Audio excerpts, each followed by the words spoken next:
verso 1 ao verso 3, Deus tem conectado aqui cada oportunidade. O irmão abriu o primeiro louvor dizendo: porque te abates, ó minha alma, espera nele, porque bem cedo ele virá. E quem sabe é hoje que ele virá com a resposta para aliviar nossa alma e que possamos continuar caminhando no centro da sua vontade. Salmo de número 40, versos de 1, 2 e 3 diz assim: esperei com paciência pelo Senhor, e ele se inclinou para mim e ouviu meu clamor. Tirou-me de um lago horrível, de um charco de lodo, pôs os meus pés sobre uma rocha, firmou os meus passos e pôs um novo cântico na minha boca, um hino ao nosso Deus. Muitos o verão e temerão e confiarão no Senhor. Você pode se ajudar adorando a Jesus, porque Ele é bom. É um salmo muito conhecido, um salmo muito falado no nosso meio, e tem alguns textos bíblicos, né, que parece que fica guardado em nosso coração e parece que é nosso. A nossa irmã, na oportunidade aqui, citou Jeremias, e como eu orei igual Jeremias no início do meu ministério, fala: Jesus, eu não, chama outro, e dava nome para Jesus, né? Jesus, usa fulano de tal, usa ciclano, Jesus, porque ele é assim, ele é desse jeito, ele já tem. Eu sou tímido, Jesus, para mim falar em público, mas quando ele chama, ele garante, ele capacita, e ele também às vezes não aceita não como resposta. Você lembra de Jonas? Tá bom, Jonas, você não quer agora, mas eu vou preparar um jeitinho aqui e eu vou te trazer para o centro da minha vontade e você vai fazer aquilo que eu quero que você faça. Então esse salmo é um salmo que fala muito ao meu coração, porque é o retrato da minha vida e da vida da minha mãe, que não está aqui, mas está em casa de intercessão. Por quê? Porque esse salmo, ele traduz aquilo que a minha mãe passou e ao mesmo tempo aquilo que Deus fez na minha vida. Se a gente olhar o Salmo de Davi, o Salmo 40, Davi está dizendo para Deus a confiança que ele teve nele no momento de espera. Davi está dizendo: eu esperei com paciência pelo Senhor. Ele não está dizendo que está esperando, ele está dizendo que ele esperou, porque já aconteceu aquilo que ele estava esperando. E a gente percebe como foi a vida de Davi. Nós sabemos que Saul reinava sobre Israel, e Saul agora vai pecar contra o Senhor, não fazendo aquilo que o Senhor havia ordenado. Deus vai chamar Samuel e vai dizer assim: Samuel, eu tenho escolhido um segundo o meu coração, vai até a casa de Jessé. Só que eu gosto do texto bíblico, porque em 1 Samuel capítulo 15, Deus vai se apresentar a Samuel dessa forma, varão: Samuel, até quando tu terás dó de Saul, havendo eu rejeitado ele em meu coração? Porque você gosta, pregador? É porque eu aprendo que tem coisas que a gente fica aturando, que Deus já rejeitou faz tempo. Tem coisas que não é Deus, somos nós. Deus já rejeitou faz tempo e a gente fica aturando. Aí você fica falando: mas por que fulano é falsa comigo? Por que ciclano é falso comigo? Deus já rejeitou essa amizade faz tempo. É você que ainda fica no meio dela. Eu vim para pregar uma palavra profética para a nossa vida nessa manhã. Deus está bradando aqui dizendo: para de aturar aquilo que eu já rejeitei para a sua vida. Para de aturar aquilo que eu já dei basta na sua casa. Até quando você vai ficar trazendo para dentro aquilo que eu quero jogar lá fora? Aí Samuel vai dizer assim: mas Deus, se eu for lá para ungir Davi, Saul vai saber e vai mandar me matar. Olha como o nosso Deus é estrategista. Faz o seguinte, Samuel: pega um cordeiro e vai com um cordeiro chifre de azeite. Mas por que o cordeiro, Senhor?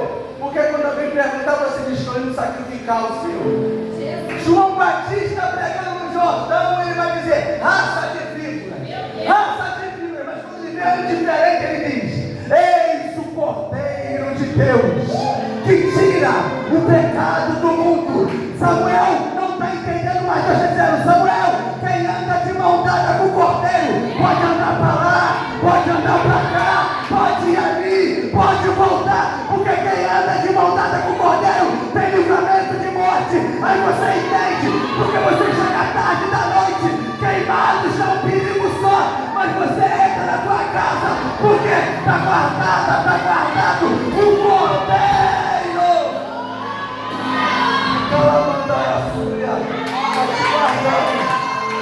está te livrando.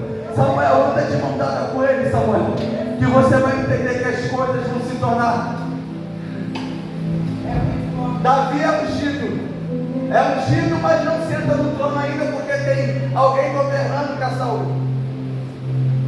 Em 1 Samuel capítulo 16 a gente vai ver a guerra dele contra Golias. Perceba? É ungido, mas não exerce. Gente, eu não sei vocês, eu amo e ao mesmo tempo fico triste a receber palavra profética. Eu amo porque eu sei daquilo que Deus está preparando para o meu futuro, mas ao mesmo tempo tem que sustentar o tempo e o processo, acreditando em uma palavra. É coisa de louco, é coisa que a gente não entende. Alguém pergunta, como é que sustenta? Tem dia que eu não vejo nem levantar a mão no culto, só lágrima descendo. Eu vou dizendo que eu estou debaixo de uma palavra. Eu não pedi, não fui atrás. Ele que veio até mim e liberou uma palavra sobre a minha vida e minha casa.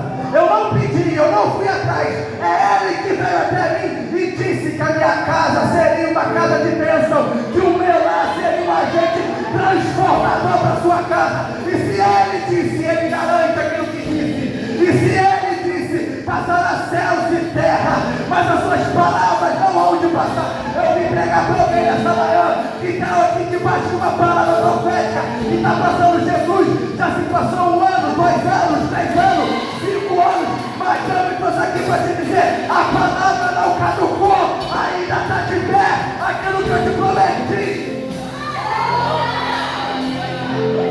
E Davi, o que faz nesse tempo? Davi vai sustentar irmãos. Sai de casa e vai levar alimento para o irmão. Porque é mediante aquilo que eu faço diariamente que um dia a história da minha vida pode mudar. A nossa dificuldade é menosprezar as pequenas coisas que a gente está fazendo. E são essas pequenas coisas que Deus está olhando e está vendo. Mas é fiel, não abre um pãozinho para comer durante o percurso. Não pega um pedacinho de miolo de pão e vai levar para os irmãos e entrega. E quando entrega, ainda tem que aturar desaforo do irmão mais velho. Mesmo assim se cala. Mais para frente, depois de matar Golias, a gente vai ver que Saul pega a lança e lança contra Davi. Sabe o que Davi faz? Eu já sei, filho. Davi pega a lança e taca de volta. Não. Davi foge. Porque quem é escolhido não perde tempo rebatendo indireta na internet. Não, quem é escolhido não vai para estado dizer, eu sei que estão falando, não. Quem é escolhido sabe que aquele que habita no esconderijo do Altíssimo, a sombra do Onipotente descansará. Quem é escolhido vai para o quarto de oração, entrega tudo a Jeová em oração e sabe que Ele no tempo devido vai trazer a resposta. Sabe qual é o nosso mal? É querer devolver lança que vem contra nossas vidas. Eu fiquei 7 anos desviado. E a minha mãe passava e tinha uma vizinha tripulada que dizia: ah lá, mãe do Caputo. A minha mãe indo para casa. Chegava em casa, ela chorava dizendo: até quando a minha vergonha vai estar exposta? Até quando eu vou ser reconhecida como a mãe do cracudo? Na medida que ela ia e voltando sem responder, com lança de volta, Deus foi mudando algumas coisas na vida dela, mas isso é mais pra frente. Olha o Salmo de número 40, versículo 1. Olha o que Davi está dizendo: esperei com paciência pelo Senhor. Perceba que a espera dele não é pelas coisas que Deus havia prometido, é pelo Senhor. A espera de Davi não é pelo trono, é pelo Deus que prometeu o trono. A espera de Davi não é pela porta de emprego, é pelo Deus que prometeu a porta de emprego. A espera de Davi não é pela cura médica, é pelo Deus que prometeu a cura de enfermidade. A espera de Davi não é pela faculdade, é pelo Deus que pode abrir porta de faculdade. A espera de Davi não é pela prosperidade, é pelo Deus que prometeu a prosperidade. Sabe por que muita gente está desistindo? É porque está trocando. Ao invés de esperar por Deus, está esperando pelas coisas de Deus. Aí quando não acontece, entrega o carro, entrega a carteirinha, mas não poder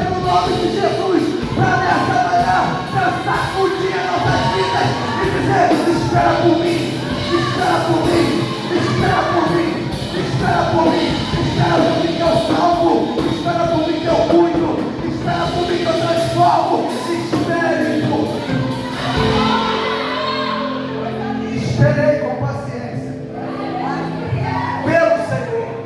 Olha o que Isaías 40:31 diz: mas os que esperam no Senhor renovarão as forças, subirão com asas como águias, correrão e não se cansarão, caminharão e não se fatigarão. Essa é a promessa do que espera pelo Senhor. Olha outro texto, Números 14:24. Porém o meu servo Caleb, porquanto nele houve outro espírito, e perseverou em seguir-me, eu o levarei à terra que entrou, e a sua semente a possuirá em herança. Perceba, Caleb tem uma promessa, uma terra, mas o texto está dizendo, o próprio Deus está dizendo no texto, Caleb perseverou em seguir-me. Sabe por que muita gente para, irmã?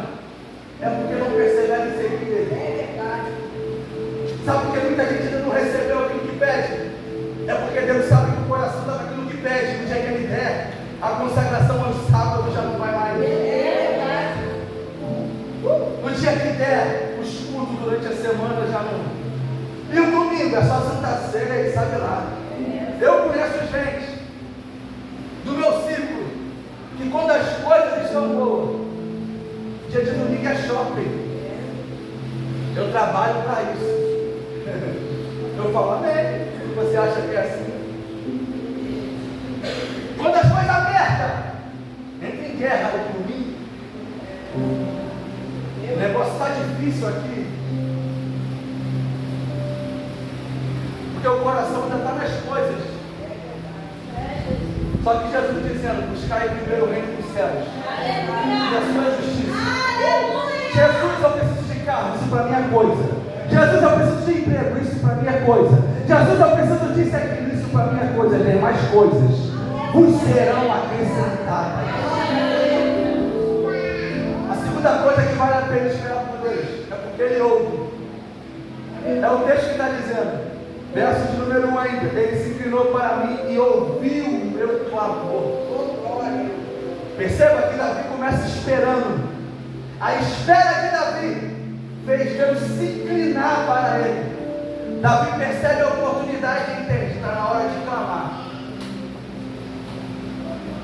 Quando Deus vê alguém posicionado por ele, posicionado no centro da vontade dele, sabe o que Deus faz? Se inclina. E se o texto está dizendo se inclinando, é porque quem está se inclinando é maior que quem está embaixo. Eu sei que estão dizendo por aí que o governo é ruim, e é mesmo, que tudo isso é mesmo. Só que tem um governante no céu que não perdeu o controle de nada. Você lembra de Isaías capítulo 6? No ano que morreu o rei Uzias, ele está começando dizendo, o ano que morreu o rei Uzias, eu comecei o ano perdendo, mas olha o que ele termina o verso dizendo, eu vi ao Senhor assentado no alto e sublime trono. No ano de maior perda, de maior tragédia na vida de Isaías, foi também o ano onde ele teve a maior revelação da parte de Deus. Eu vim aqui profetizar sobre a vida de alguém que está dizendo, esse ano começou estranho, Felipe, eu já comecei o ano perdendo, eu já comecei o ano debaixo de angústia, eu já comecei o ano debaixo de prova, eu fiz metas em dezembro e sonhei com muitas coisas, mas parece que alguém pegou essas metas e rasgou, parece que não está no meu controle, não está mesmo, está no controle daquele que manda, daquele que é, daquele que pode, daquele que tem, daquele que faz. Ele está dizendo, eu não perdi o controle da tua vida, eu não perdi o controle da tua história, esse barco saiu das tuas mãos, mas não saiu da minha. Olha para o alto, Isaías, eu tenho acrescentado. O alto. E ó, esse está sentado não é igual a gente faz não.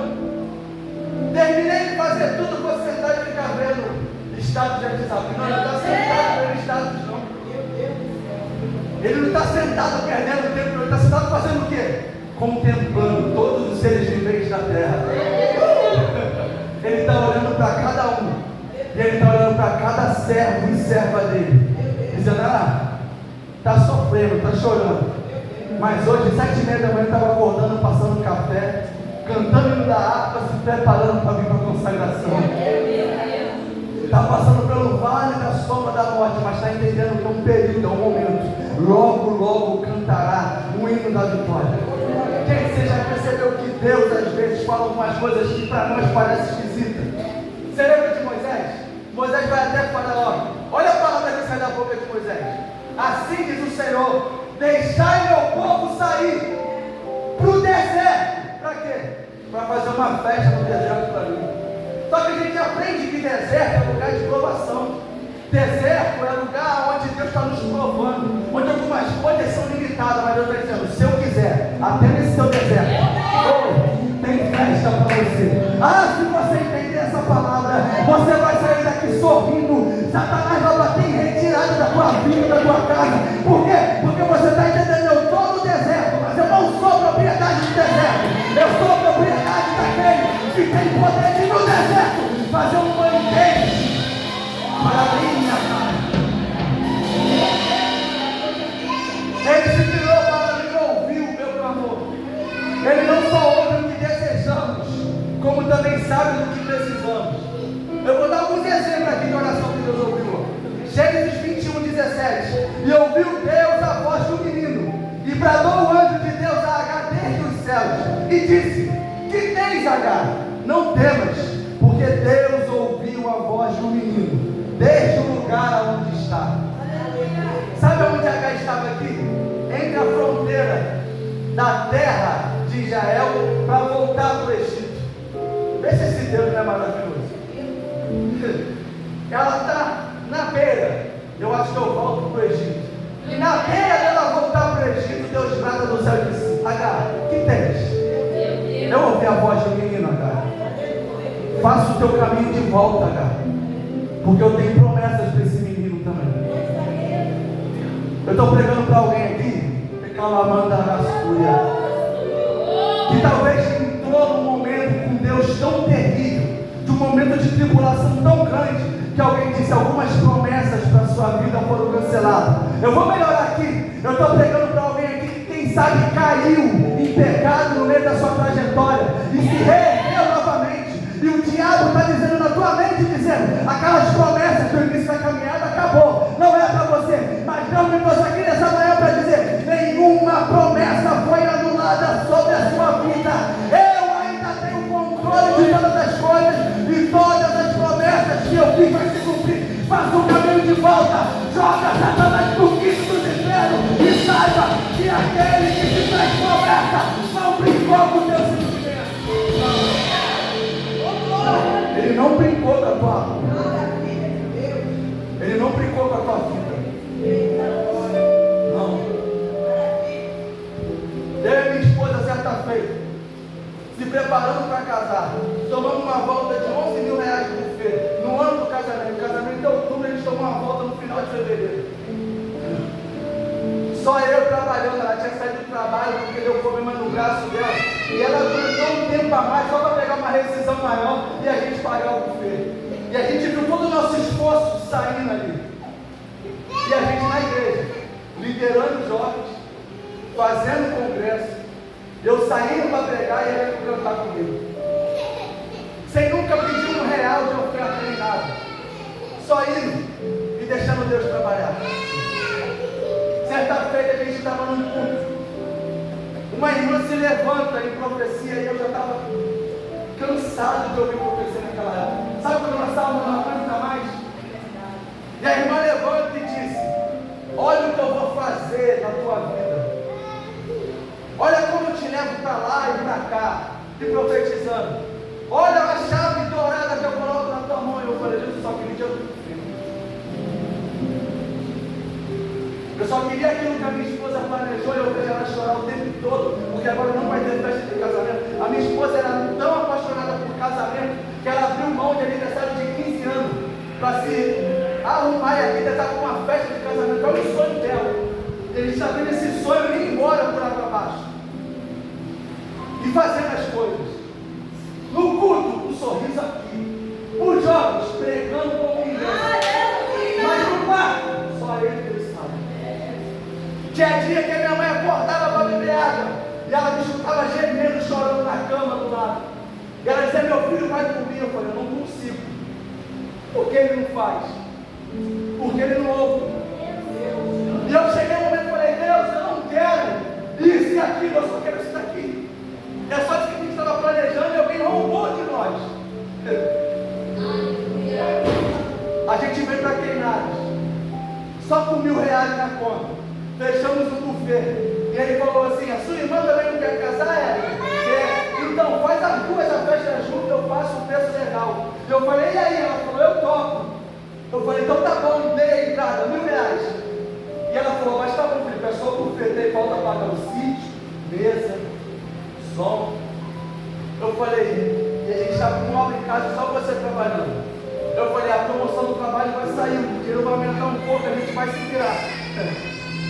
E a gente chegava no domingo, mano. Alguém chegava e falava assim: você já tem fogão? Falava: tem não, então agora vocês têm. Vocês já têm isso? Tem não, então agora vocês têm. Eu falava: anotando, né? Quem está falando que vai dar o quê, para a gente não se perder e falar que depois quer, e a gente já tem. Aí no dia do chá de panela, veio uma mãe de uma jovem. Quando a gente assumiu a liderança do grupo, essa jovem estava destruída. Os pais estavam destruídos por conta de alguns erros dela. E agora ela estava uma bênção nas mãos do Senhor, trabalhando para Jesus, fazendo as coisas. A mãe chamou a gente lá fora do chá de panela e disse assim: eu tenho uma oferta de gratidão para dar vocês.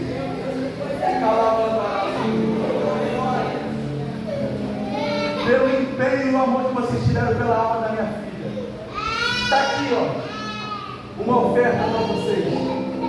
Eu falei: não precisava de ela, precisa, porque eu sei da dificuldade que vocês estão enfrentando. Para melhorar, casamos em outubro. No dia do casamento não tinha uma conta para pagar.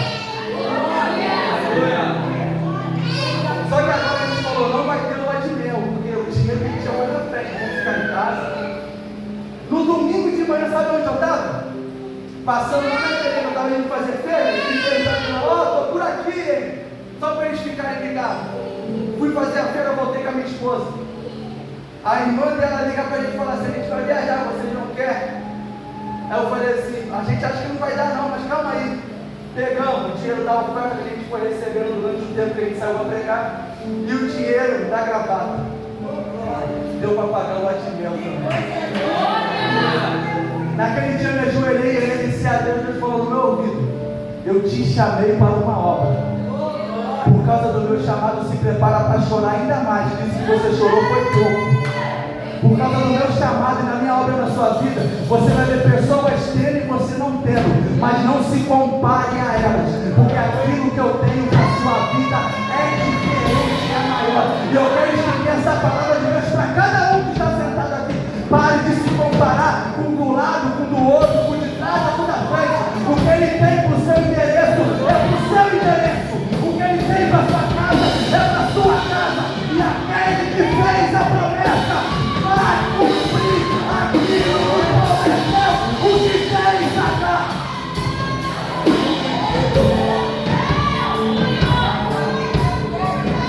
Deus ouviu a oração de Ezequias, Isaías 38. Então virou Ezequias o seu rosto para a parede e orou ao Senhor e disse, aí Deus vira para Isaías e fala: vai e diz a Ezequias: assim diz o Senhor, o Deus de Davi teu pai, ouvi a tua oração e vi as tuas lágrimas, e este acrescentarei os teus dias, 15 anos. Perceba?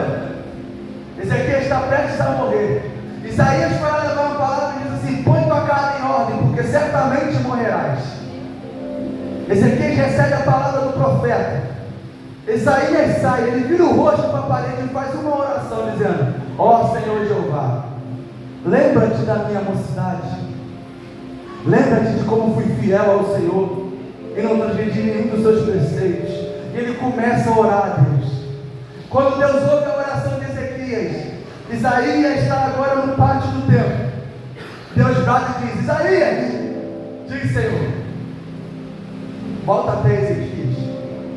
Por quê? Ia morrer amanhã, vai morrer hoje? Não, porque ele me orou hoje.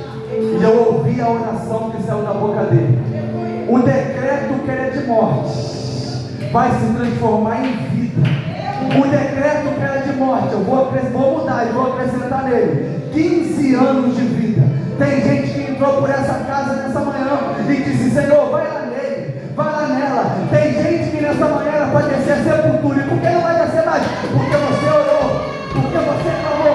Tem gente que está dizendo: eu estou de pé porque eu sou uma bambana. Não, é porque tem uma mãe orando, é porque tem uma irmã de oração orando, é porque tem um pai orando.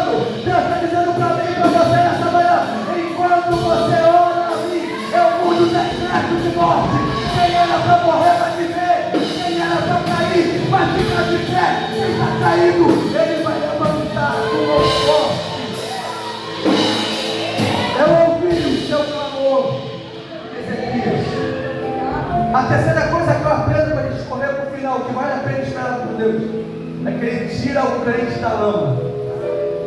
Isso é lindo. Ele começa esperando, Deus se inclina, ele fala, Deus ouve. E agora Deus não só ouve, vai responder, Tainá, o clamor que saiu da boca de Davi. Porque Davi está num charco de lama.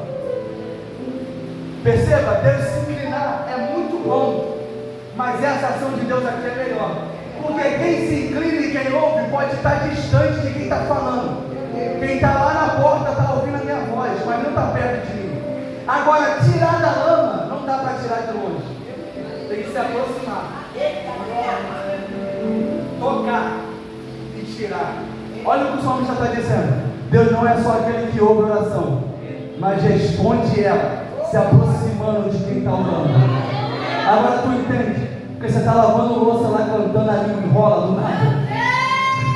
Agora tu entende, porque às vezes tu está lendo a Bíblia sozinho, a gente está falando sozinho, e tem um movente movendo na tua casa, na sala da tua casa, ou no quarto da tua casa, e você pensa: Jesus está aqui, tá? Porque enquanto você está clamando, aquele que ouve o clamor, ele não apenas fica distante, mas se aproxima de quem clama.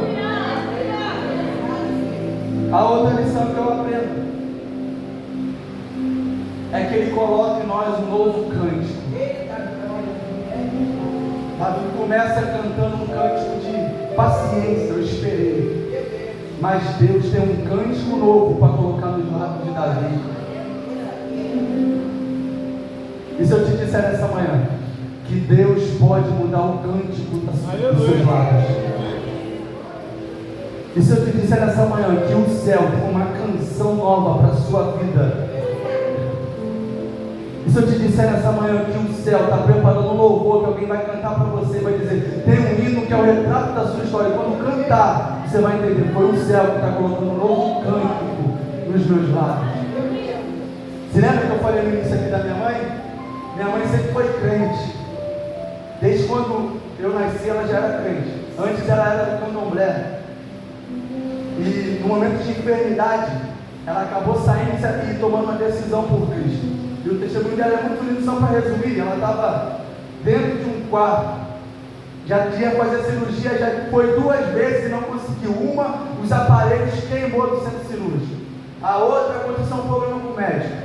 Na semana que ela ia fazer, para tentar a 3ª vez, o chefe lá do candomblé lá mandou uma mensagem para ela dizendo assim: ó, se você não voltar para o candomblé, você morre. Só que na mesma semana tinha ido visitar os irmãos na igreja batista. Deu uma Bíblia pequena de salmos para ela. Ela leu o Salmo 23 e orou, entregando a vida dela para Jesus. O mesmo papel que veio escrito: se tu não voltar para o candomblé, você morre. Ela pegou e assinou atrás: eu não volto e morro com Jesus se for preciso. Eu falei com a minha mãe hoje, antes de vir para cá, então ela está viva. Antes de vir para cá, ela falou: pode ir que eu estou intercedendo pela tua casa. Porque a palavra do macumbeiro, do feiticeiro, não tem poder sobre aqueles que entregaram a vida para Jesus Cristo. O profeta vai dizer: nenhuma arma preparada, forjada contra a sua vida prosperará. A Bíblia também diz: contra Jacó e contra Israel não há encantamento. E a minha mãe, depois que a gente começou, o sonho da minha mãe era ter uma filha mulher, mas o sonho dela era ter um menino. E ela já sempre teve o nome dele vai ser Felipe Mateus. E Deus deu essa graça para ela. Só que aos 13 anos, ela e meu pai se separam. E um menino tão sonhado dela começa a frequentar lugares que eu não gostaria que ele frequentasse.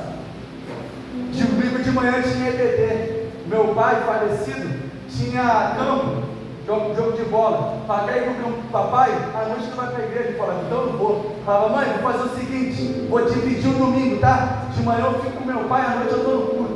E quem disse que eu chegava na hora do culto? Meu pai ia para a porta de botiquim e eu sabia lá a hora que eu chegava. Isso foi me distanciando.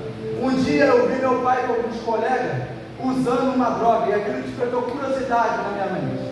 E aos 13 para 14 anos de idade experimento uma droga por ano de cocaína. E começo usando só no final de semana e quando ia para as festas, se sentindo bam. O meu pai tinha um sacolão e deu para mim e falou: esse sacolão é teu, isso com 15 anos. Fica com ele. E agora o dia que eu vou entrar aqui, você administra para mim e para você. Eu falei, tá bom. E eu comecei a trabalhar. Por conta disso, larguei os estudos. Tinha parado de estudar na 6ª série. E a tua mãe? A minha mãe estava em consagrações como essa, levando camisa, foto, nome escrito. E a tua mãe, filho, continuava liderando o ministério de louvor da igreja dela, cantando um hino dizendo: família pode sonhar, mãe, teu filho vai voltar. E nessa parte que ela cantava, ela dizia o meu nome completo no altar. E você, filho, agora já não estava usando droga aos finais de semana apenas, estava usando de segunda a segunda. O dinheiro que entrava no sacolão eu separava para comprar droga. E o meu pai descobre que eu comecei a usar droga, tenta me repreender, me botar de castigo, mas quando ele viu que não deu jeito, ele começa a usar junto comigo. E a tua mãe, filho? Consagrações como essa, dizendo: salva ele, Jesus. Eu pedi tanto por ele, e eu não quero perder ele. E quanto mais ela orava, parece que mais eu piorava. Teve um tempo que eu tive que morar 3 anos na região privada, porque lá em Jerupedeira, minha mãe dormia no serviço, mas ele trabalhou muito, de terça para quarta, e nesse dia, a casa era só minha. Então ia todo mundo para lá usar droga, fazer baderna. E os traficantes da época lá acharam que a gente estava traficando droga lá. Chegaram até meu pai e minha mãe e falaram assim: vocês não dão um jeito nele. Por ser conhecido lá do bairro, falaram: se você não der jeito nele, a gente vai ter que dar um jeito nele. Teve um imprevisto, eu fui parar na região dos lagos, fiquei lá 3 anos. Mas quando eu vinha visitar minha mãe, teve um tempo que eu não aguentei mais ficar lá e voltei para cá. As coisas tinham se acalmado. Só que eu não, e eu continuei usando. Teve uma vez que a minha mãe estava numa vigília na igreja dela. A vigília, quem estava dirigindo, quem estava responsável era o Ministério de Louvor, e estava com um rapaz do Ministério de Louvor dirigindo a vigília. Naquele dia, eu comecei a usar droga quase de manhã, e à noite eu estava bebendo ainda, e eu caí em frente à igreja da minha mãe passando mal, com alguns colegas me levando. Os colegas ficaram na igreja e falaram: tia Sueli está aí, tá? O filho que está ali embaixo passando mal, tem que chamar ela. E o rapaz falou: eu vou lá nele, vai lá e chama ela. Ela subiu, foi chamar minha mãe, falou: tia Sueli, o filho que está lá embaixo está passando mal. A minha mãe levantou, quando minha mãe levantou, o dirigente da vigília falou assim: agora com a oportunidade, o Ministério de Louvor da casa, minha mãe era líder. Sabe o que a minha mãe fez? Eu ligo para ela aqui agora e volto para ela falar. Ela fez o seguinte: vai lá e fica com ele. Eu estou indo adorar o meu Jesus. Porque eu não sou médica, mas aquele que eu estou indo adorar é conhecido pelo médico dos médicos. A minha mãe foi e adorou. E a minha mãe cantava o hino nesses momentos que era o retrato da nossa vida. Era o hino do Renascer Praise que ela cantava. Parece mesmo que esse dia nunca vai chegar. Parece mesmo que suas promessas eu não vou viver. Vou subir a terra onde a honra, leite e mel, com meus filhos ao redor, desço as bênçãos sobre os meus. É tipo como ele cantava: aquele que começou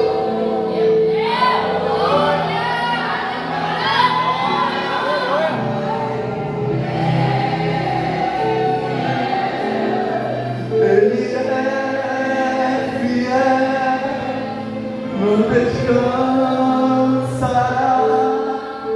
não desistirá,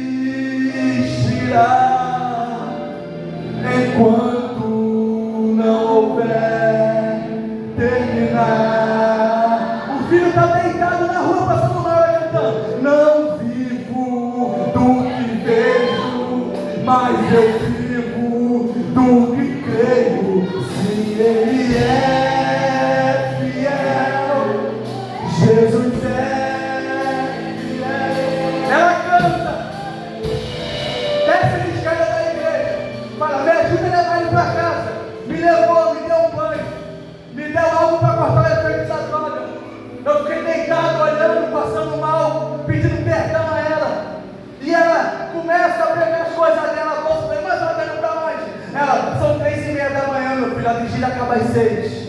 Eu já estou perdendo meia hora de adoração aqui cuidando de você. Mamãe está voltando para a vigília, porque você teve o princípio de overdose, não morreu, porque a tua mãe está lá na vigília, intercedendo. Agora eu tenho que ir lá agradecer ao Deus que te livrou de uma morte como essa. Eu olhei para ela assustado, e eu falei: mãe, eu estou passando mal, você vai me deixar aqui para voltar para a igreja? E querendo dar uma de rebelde, né? Por isso que eu não estou para a igreja. E ela falou assim: o seu mal é droga, quando acabar o efeito de manhã tu vai procurar se drogar de novo. Eu não vou perder o meu tempo de adoração por conta dos teus vícios. Voltou para a casa do Senhor, continuou adorando. Teve um dia que eu chego, virado pela noite, de domingo, de sábado para domingo. Está a mamãe orando na sala. E nesse dia eu escutei a oração dela dizendo: Jesus, prepara ele e leva. Porque eu prefiro ver ele dentro de um caixão, saber que ele está salvo com o Senhor, do que ele continuar nesse mundo sofrendo e me fazendo sofrer. Eu parei a oração dele e disse: mãe, fala para Jesus que a senhora está equivocada. Porque por mais que eu estava atrasado, que eu estava afastado, eu sabia de um Deus que responde a oração. Eu falei: mãe, fora de novo aí, fala que não, eu quero viver. Ela falou: eu não posso, porque esse é o desejo do coração de sua mãe. Eu não aguento mais, Felipe. Já são 7 anos nessa luta contigo, você não muda, você só piora. Eu falei: mãe, mas eu sou novo ainda. Ela: eu sei, e isso que dói mais no coração de uma mãe, ver o caminho que você está tomando. Só que lembra que o apóstolo Paulo diz que Deus faz infinitamente mais do que pedimos ou pensamos? A minha mãe se contentava de ver um filho morto, mas salvo. Mas Deus está dizendo: ah, filho, ainda tem uma obra na vida do teu filho. Eu faço infinitamente mais do que você imagina ou pede. Você lembra de Ana? Ana ia para a casa do Senhor e falava assim: Deus me dá um filho, Deus me dá um filho. Deus não dava filho. Um dia ela orou diferente e disse assim: Deus, se o Senhor me der, eu te dou de volta. Ana queria um filho, mas Deus precisava de um sacerdote. Ana queria um filho, mas Deus precisava de um profeta. Eu estou pregando para alguém aqui nessa manhã que não tem noção que o seu pedido de oração vai se tornar um agente poderoso nas mãos do teu Deus. Você não sabe, mas o filho que você ora pode se tornar um novo pregador que queimados precisa. A filha que você ora pode se tornar a nova ministra de louvor que essa casa precisa. E teve um dia que eu falei assim: eu vou para o culto hoje. Ela vai, eu falei: vou. Ela: eu te espero na igreja. E ela chegou na frente, chamou o dia todo: o Felipe vai vir em oração. Eu cheguei na igreja, me assentei lá. A pregação, Ezequiel capítulo 2.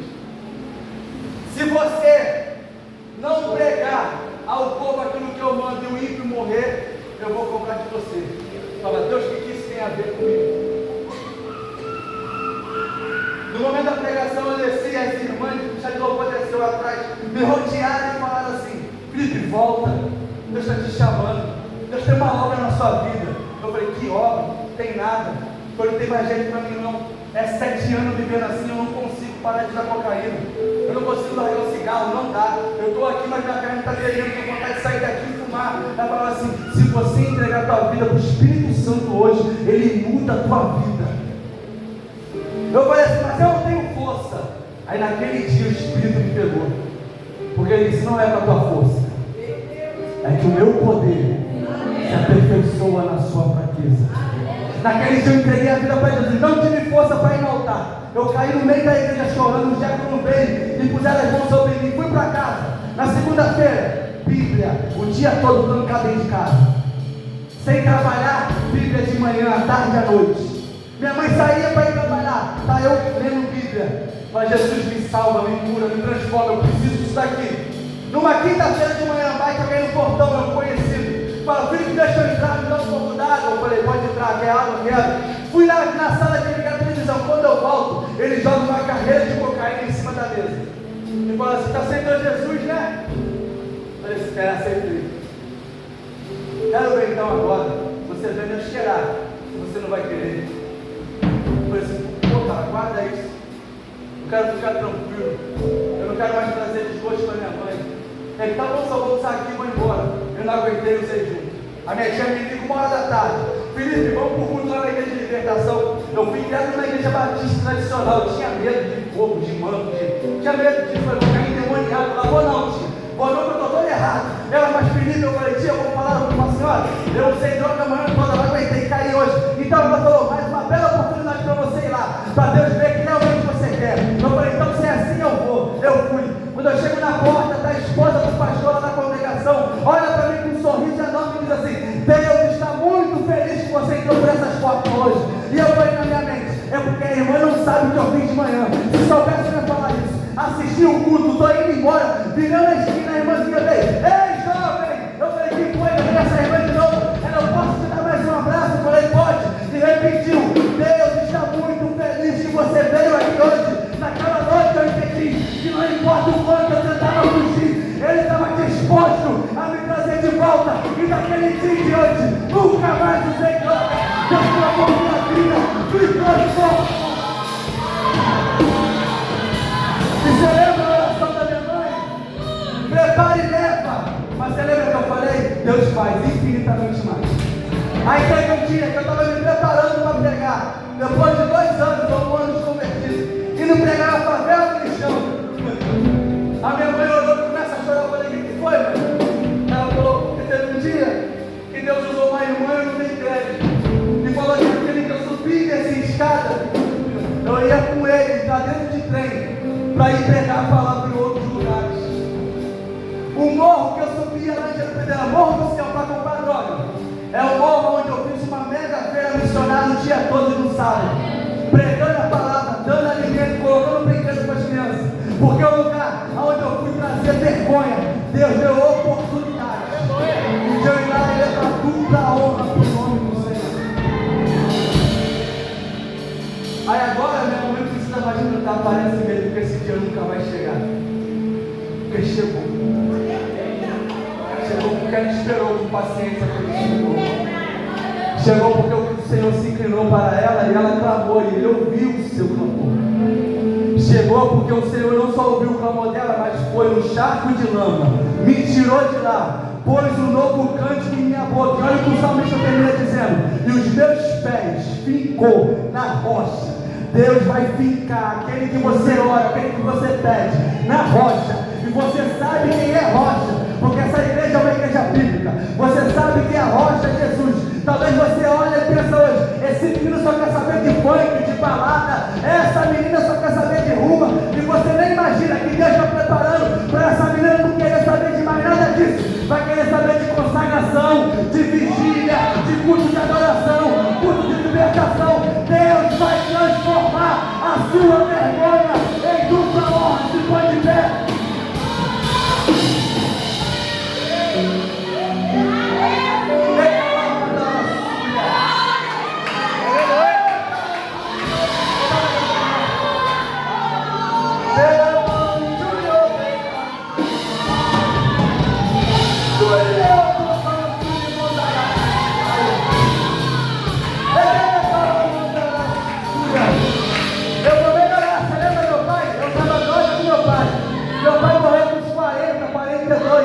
Dependente de mim. Eu fiquei 3 anos e meio sem falar com meu pai. Quando eu volto falar com meu pai está doente, vivendo seus últimos meses de vida. Eu tive a oportunidade de cuidar do meu pai e preguei o evangelho para ele. Um dia a minha avó me liga e fala assim: Felipe, tu não sabe o que aconteceu? Eu falei: o quê? O teu pai fez um monte de oração aqui, pediu para ler o Salmo 51, o Salmo de confissão de Davi de arrependimento. E teu pai falou que se arrependia de todos os pecados dele. O pai, que agora era dependente químico, estava entregando a vida para Jesus. E os últimos dias de vida dele foi lutando contra o seu vício. Eu quero acreditar que Deus olhou para a vida dele e o salvou para que ele não caísse novamente em tentação. Perceba? Lembra que eu falei que parei de estudar na sexta série? Conheci a minha esposa. Ela descobriu que eu não tinha terminado os estudos aquela vez, me matriculou numa escola. Ela ia comigo para a escola para me terminar os estudos, concluir os estudos.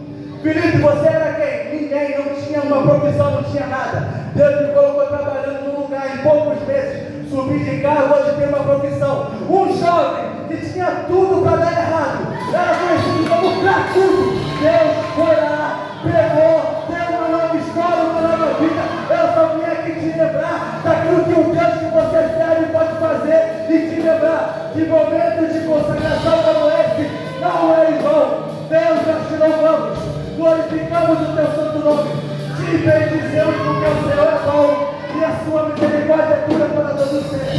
Deus, toma cada servo e cada serva a sua vida. Ah, Deus, tem gente aqui que ora pelo filho, pela filha.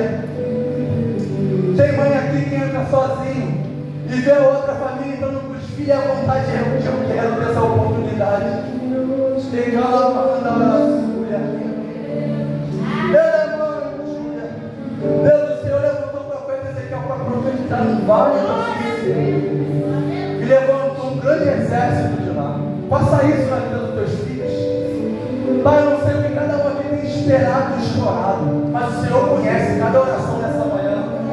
A minha oração é unir-se com a dele e pedir: faça esse milagre na vida do meu irmão e da minha irmã. Muda o cativeiro dele, Jesus. Coloca um novo cântico em seus lábios.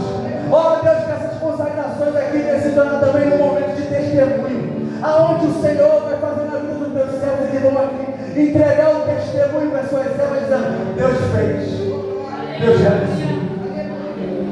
Deus toma cada pedido de oração de cada foto. Se alguém que está vivendo a mesma vida que eu vivi, preso nas drogas, preso na bebida, no cigarro, na prostituição, o Senhor é poderoso para libertar, Pai. Pai, a Ti nós clamamos, mas ao diabo e seus demônios nós damos uma ordem nessa manhã: que ele pegue toda a sua bagagem e bata em retirada em nome de Jesus, porque há poder no Teu sangue, Cristo. Há poder no Teu sangue, Cristo. Purifica, transforma essas vidas e faz eles cantar o cântico da vitória. Isso eu te peço e te agradeço em nome de Jesus, amém.